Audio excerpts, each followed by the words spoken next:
चौथा प्रश्न, आपकी जय हो। मैं 1000 जन्मों में भी इतना नहीं प्राप्त कर सकता था जितना आपने अनायास मुझे दे दिया है। मुझे अपने शिष्य के रूप में स्वीकार करें।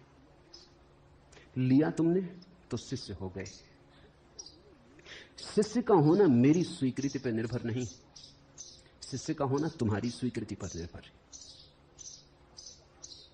शिष्य का अर्थ होता है जो सीखने को तैयार। शिष्य का अर्थ होता है जो झुकने को, झोली भरने को राजी। शिष्य का अर्थ होता है विनम्रता से सुनने को, शांत भाव से मनन करने को, ध्यान करने को उत्सुक। तुम शिष्य हो गए। अगर तुमने लिया तो लेने में ही तुम शिष्य हो गए। शिष्य का होना मेरी स्वीकृति पर निर्भर नहीं होता। मैं स्वीकार भी कर लूं और तुम अगर न लो तो मैं क्या करूंगा? मैं स्वीकार ना भी करूं और तुम लेते चले जाओ तो मैं क्या करूंगा? शिष्यत्व तुम्हारी स्वतंत्रता है, यह किसी का दान नहीं। शिष्यत्व तुम्हारी गरिमा है, इसके लिए किसी प्रमाण पत्र की जरूरत नहीं है। इसलिए तो एकलव्य जंगल में भी जाके बैठ गया था। देखा, द्रोणाचार्य ने तो इंकार भी कर दिया था, फिर भी उसने फिक्र न की। गुरु ने तो इंकार ही कर दिया, लेकिन शिष्य शिष्य बनने को राजी था, तो गुरु क्या कर सका? एक दिन गुरु ने पाया कि गुरु को हरा दिया शिष्य ने। एकलव्य तो मिट्टी की मूर्ति बना के बैठ गया, उसी के सामने अभ्यास करने लगा, उसी की आज्ञा मानने लगा, उसी के चरण छूने लगा। जब द्रोण को खबर लगी कि एकलव्य बहुत निष्णात हो गया है, तो वो देखने गए।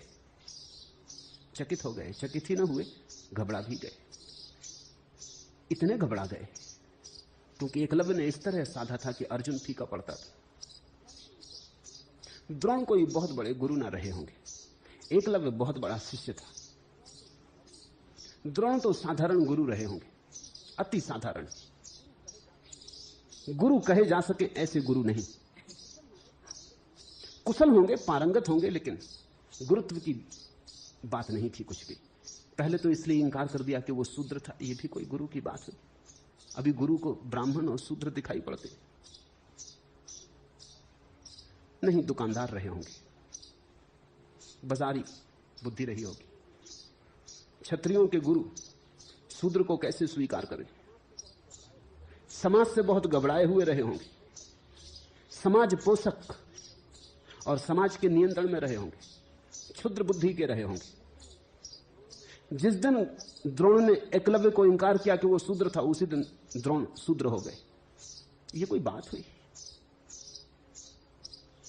लेकिन अद्भुत था एकलव्य, गुरु के इंकार की भी फिक्र न की। उसने तो मान लिया था हृदय में, गुरु बात हो गई थी। गुरु के इंकार ने भी उसकी गुरु की प्रतिमा खंडित न की। अनूठा शिष्य रहा होगा। और फिर बेईमानी की हद हो गई। एकलव्य को जब प्रतिष्ठा मिल गई और जब उसके कुशलता का आविर्भाव हुआ, तो द्रोण कब गए, क्योंकि वो चाहते थे उनका शिष्य अर्जुन जगत में ख्याति लब्ध हो। यह भी उनका ही शिष्य था, लेकिन उनकी अस्वीकृति से था। इसमें तो गुरु की बड़ी हार थी। गुरु जिसको सिखा सिखा के, प्राणपण लगा के सारी चेष्टा में संलग्न थे, वो भी फीका पड़ रहा था इस आदमी के सामने जिसने सिर्फ मिट्टी की अनगढ़ प्रतिमा बना ली थी अपने ही हाथों से, और उसी के सामने अभ्यास कर करके कुशलता को उपलब्ध हुआ था। उससे अंगूठा मांग लिया। बड़े आश्चर्य की बात है, दीक्षा देने को तैयार ना हुए थे, दक्षिणा लेने पहुंच गए। लेकिन अद्भुत शिष्य रहा होगा एकलव्य। जिसने दीक्षा देने से इंकार कर दिया था, उसको उसने दक्षिणा देने से इंकार ना किया। एकलव्य जैसा शिष्य ही शिष्य है। उसने तत्क्षण अपना अंगूठा काट के दे दिया। दाएं हाथ का अंगूठा मांगा था। चालबाजी थी, राजनीति थी कि अंगूठा कट जाएगा तो एकलव्य की धनुर्विद्या व्यर्थ हो जाएगी।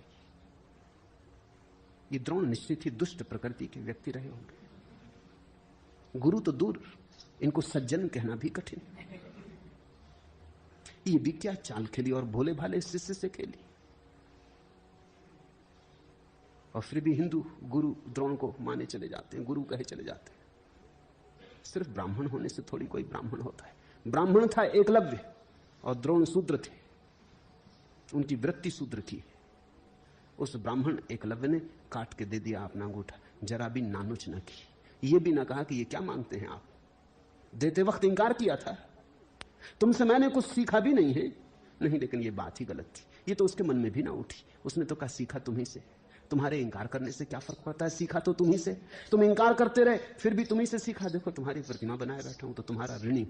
अंगूठा मांगते हो, अंगूठा तो क्या, प्राण भी मांगो तो दे दूंगा। अंगूठा दे दिया। शिष्य होना तुम पर निर्भर है। ये किसी की स्वीकृति अस्वीकृति की बात नहीं। तो अगर तुम्हें लगता है कि खूब तुम्हें मिला तो बात हो गई। इसी भाव में गहरे बने रहना।